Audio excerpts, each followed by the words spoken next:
Welcome back to Let's Play East, Book 1 and 2.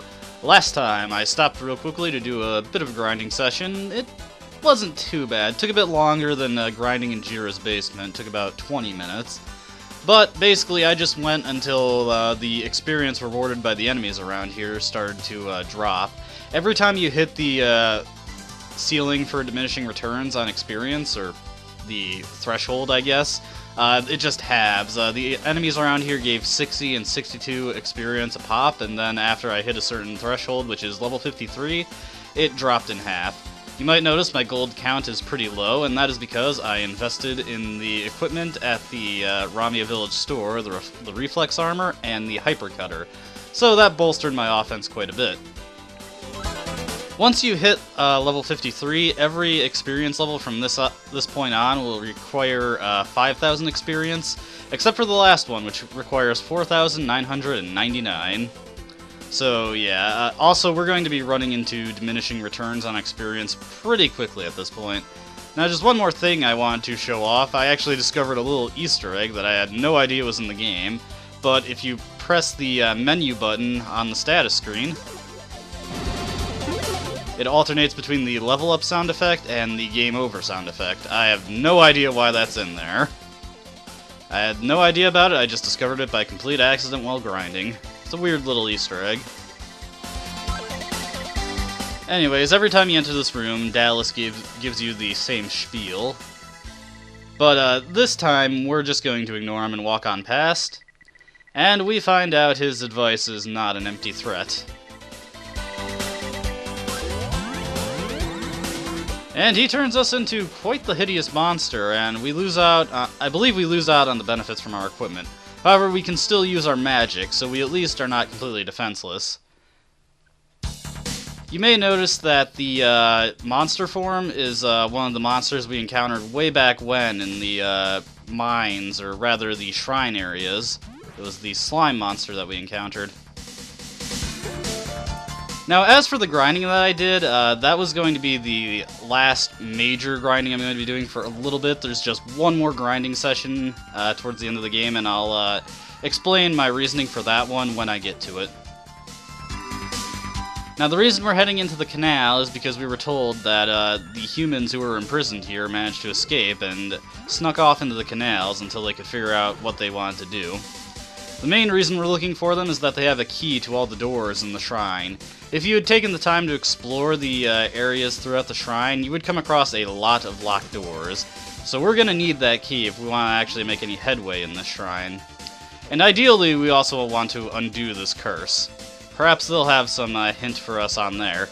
Actually, since I'm thinking about it, may as well use the Voca Shell. Now, Evan was the old man who was at the base of the entryway to the shrine. He kind of blew us off, but Hadot tells us that he may know a way to undo our curse, so it might be worth it to check him out. Now, if I was actually getting the benefit from my equipment, I believe I would be doing a lot more damage there. I don't really know. By the time I get back to this area and start fighting these enemies seriously, I'm usually a higher level anyways, so it's a bit hard to judge. I think we're weaker, I don't know for sure. But anyways, let's go in here.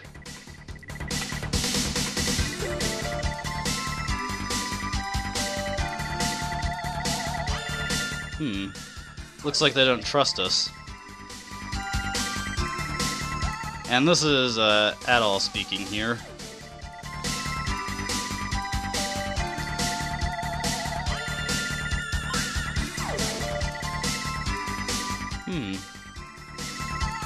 He means the farthest west area.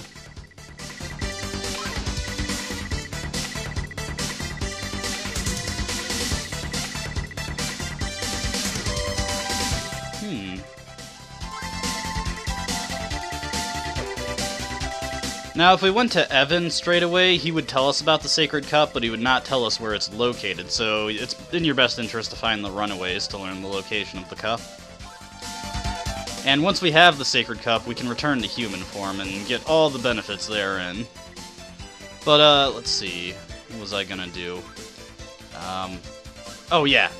Okay, so, one nice thing about this. Since we found the runaways' hideout, it has become a location that we can teleport back to. There are a couple of locations in the Solomon Shrine that get added to your return list to mitigate the backtracking, so that's one of the few small mercies that they actually included for this dungeon. Trust me, this would be a lot more annoying without those checkpoints, because we will be having to come back to the runaway hideout quite a few times. Likewise, there's an area towards the end of the shrine that drops our second checkpoint that we're going to be going back to quite a few times as well. I'm getting so lost. You may have noticed those stairs leading down into the canal. We can't actually go in there because I guess the water's too deep and the current is too strong. If only there was a way we could drain the water. We will be noticing quite a few chests as we walk through here that we simply cannot get.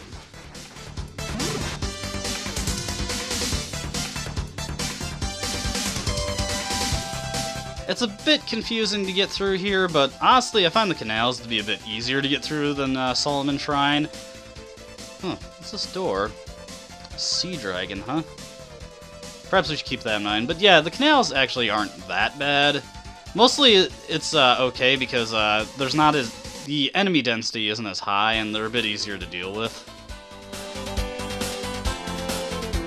But our next destination is the Sacred Cup. So yeah, like I said, by the room to the left, they mean the far west of the shrine.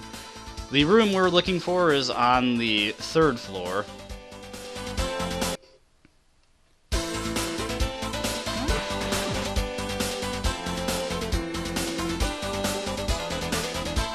Actually, wait a second. Just gotta check this out real quick, because you've been noticing that it's been saying the area name? Okay, so that's what that does. I was noticing that. I thought, was that happening the whole game and I just wasn't noticing that? But okay, so when you do that, it toggles the area name when you enter a new area. That is a weird, weird thing. I wonder if that's actually in the manual. Not that I would know. I'm playing this on the Wii Virtual Console version, and I don't believe these versions of the games actually came with the manuals. I know the Wii U versions come with manuals. There's our first of the many locked doors throughout this area. That locked door specifically actually has something kind of important behind it. Not majorly important, but it's a cool find, if nothing else. And I think this just leads back to this hallway. Definitely the annoying part of the Solomon Shrine is trying to find just where it wants you to go to get upstairs. But yeah, I never knew about that. It's just such an odd thing. I mean, I'm going to guess for the time being that it's in the manual, but yeah, I never knew about that. Okay, so you see that door up there? That's where we want to get to. But I'm trying to remember just exactly where the staircase to the 3rd floor is. Okay, this should be it. It's always nice when you can do a Let's Play of a game and you start learning new things about it.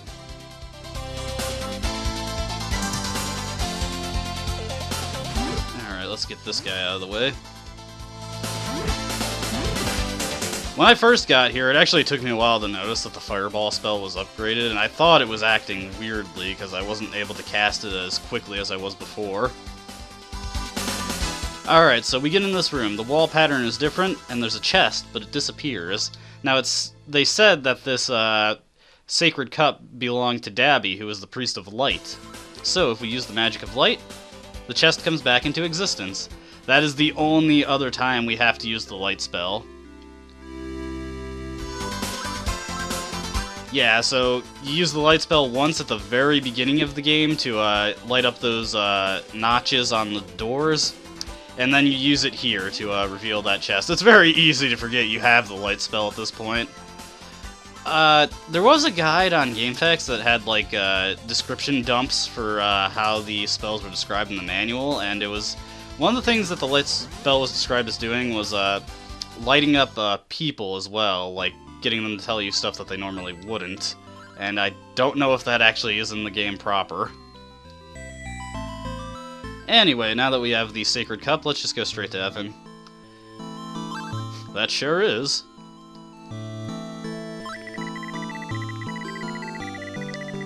If you talk to the people around town, they, as you can imagine, just kind of freak out, like, monster, monster!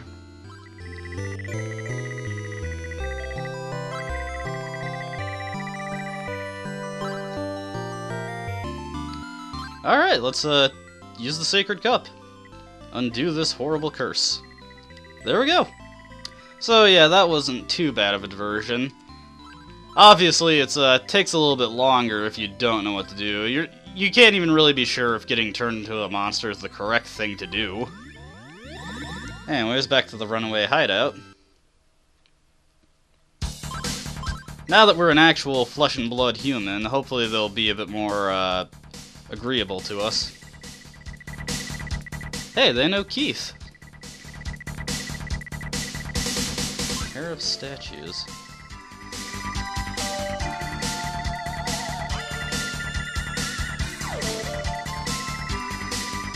Alright, so it looks like we've got our two MacGuffins to find for this area, the goddess pendants. Lilia's here. Strange, how'd she get here? Rance Village is quite a distance from the Solomon Shrine.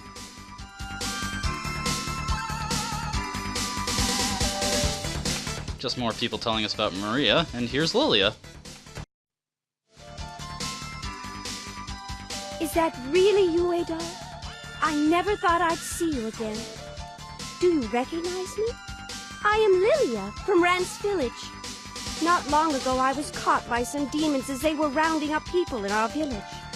Soon after this, a demon named Keith came and saved me. He gave me this key. He told me that I would be able to open many locked doors with it.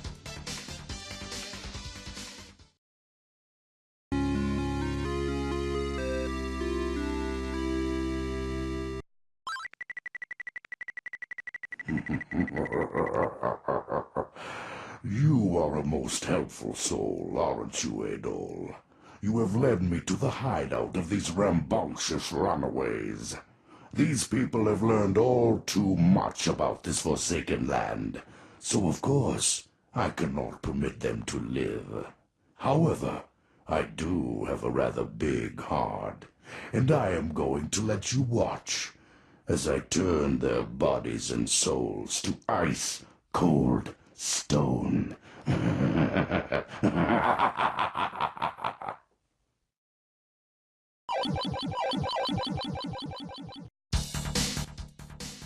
It looks like Dallas had the last laugh on us there. He was able to turn all of the runaways into stone. Perhaps we could find a way to undo this curse, but for the time being, all we can do is just go back over Solomon Shrine and try to find the locked doors that we missed. It is a bit curious why he didn't turn Adol to stone, but it may just be that Adol's own magic offers him some degree of protection from Dallas's magic. Perhaps the water from the Sacred Cup helps him out there. That is for something for you to ponder at home, viewers. Anyways, now that we're back to human form, actually it looks like we do just stay the same in monster form, so there really isn't any penalty to be turning into a monster at all. Strange. Anyway, now that we're a human again, and we have the key, we can go back over the areas that we couldn't get through in Solomon Shrine. And there are quite a few good treasures to pick up. Granted, not all of the treasures are good, but, and not all the rooms that are locked actually lead to treasure, but there are some things that we really do want to find. Although, funnily enough, one of them is not exactly what you'd think. Ah, this box is empty. This guy immune to... No, I'm just too weak to damage this guy. That's strange. Is my stuff unequipped? No. That's really odd. I don't know why I can't hurt that guy. But yeah, one of the first dead-end rooms we'll be coming across with the key. Like I said, though we have the key, and there are numerous doors to be unlocked, not every door actually leads to anything. But there are a couple that I want to look out for. Alright, let's see. In particular, one of the things we're going to want to keep an eye out for is a new piece of equipment, and also a new magic. I just want to check, do I have a rotatory note? Yes, I do. I actually am close to running out of MP, although I don't think I will. It's been quite a long time since our last MP refill that the game just dropped on us.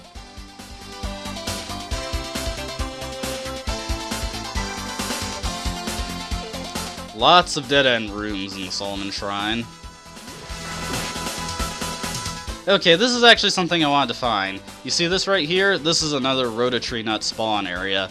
The last Rototree area in the game. There's really no reason to go for this one. You can just warp back to Burn Village to pick one up. The only reason I think you'd have to get this one is if you just happen to be here, and you don't want to waste the 20 MP to go back. By the way, it's always a good idea to save just 20 MP in reserve. Because Burn Village just has a Rototree Nut right there, all you need is 20 MP to warp back there, and then you can pick up that nut and you'll be good to go. Because Solomon Shrine took me so long to get through on my first playthrough, I actually did have to do that quite a few times. Alright, so is this where... I actually can't remember. Okay, hold on, we'll head up here. We're specifically looking for the locked door that was near the Sacred Cup location. And unfortunately, because everything looks the same here, it's kind of hard to tell where that was, actually. Alright, so hold on. There's that door. And this just leads me back to the staircase. I take this door around. Okay, here's a locked door here. And here's a chest. Alright, this is one of the two items I wanted to find, the Iron Shield. Obviously, the Iron Shield is an upgrade over our current shield, so more defense for us. That'll be coming in handy, because we do have a boss coming up in the near future. Alright, so that should have taken us up, which will take us out to here. And the room with the Sacred Cup was really far north. And the room I want to be in is directly below that. Alright, looks like we're on the right track. What messed me up is that we didn't exactly go the same way that we took to get here initially.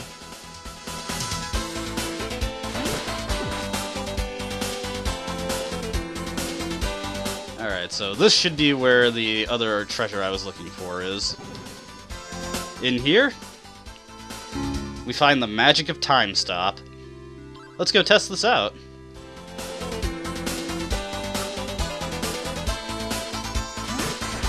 I'll just take this guy out real quick.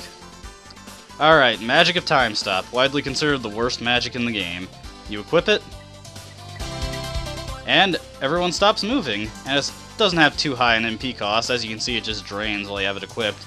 The reason a lot of people don't like this spell is, one, it just drains your MP way faster than just killing something with a fire spell would, and two, if you back something up against a wall, you actually can't attack them without getting hit in return. Likewise, you don't really need the safety it gives you. It's just not really a necessary spell, and it's not a particularly useful one either. At least as far as the light magic goes, you can say there was a time in the game where it was required that you use that. Better put on my Cape of the Holy Spirit.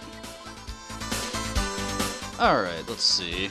Our next order of business is to get back to the center of the shrine, because that's where the first boss of the shrine will be located. Actually, before we go take that guy on, better take out some monsters real quick to close out that last level. Monsters around here give a better experience than the ones over here. Probably would have been a better idea to finish off my grinding over here, but oh well. There we go. Also, the equipment upgrades I bought at Ramia Village, those are the last equipment upgrades we can actually buy. The rest we have to find. There is going to be one more thing I'm going to be buying, which is that life drop way back in Rance Village. No idea what that does, and I'm just going to find out when I buy it. It's 60,000 gold, and I should get that in my final level grinding session. If not, well then there's just a little bit of money farming I have to do after the grinding. Alright, so to get to the boss in here, it's in the center area. There's a couple locked doors there, but only one actually leads to anything. So let's go in. Yeah, I don't know what was with that guard in the one room who I couldn't kill. Maybe he was a guy I had to talk to for story-related reasons? Don't know. Anyways, let's save over the Rance Village file. And let's head on in. Alright, what have you got for me here, game? Alright, now this boss is actually a little tricky, especially if you're underleveled. Basically, you have to guide it up to the top of the room, and then shoot its face while it's firing projectiles at you. Luckily, since we're decently leveled and we have the best equipment possible, it can't hurt us too badly while we do good damage to it. But this boss can be very tricky if you're underleveled.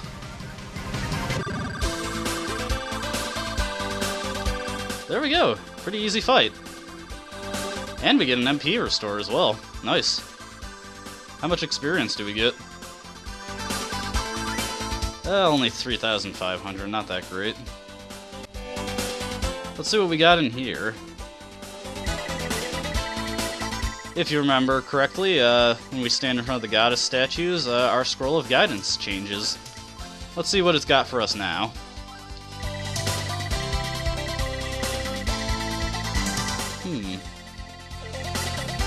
So it looks like we need those goddess pendants. But we actually don't have any idea where to go from here. The game doesn't actually tell you where to find the goddess pendants. And we also don't know where that sea dragon key that we need for the west canal is. But if there's a west canal, then that stands to reason that there's an east canal, right? Well, that's our next destination. So come back next time and we will be finding the east canal. I hope you enjoyed watching, and please, have a nice day. See you next time.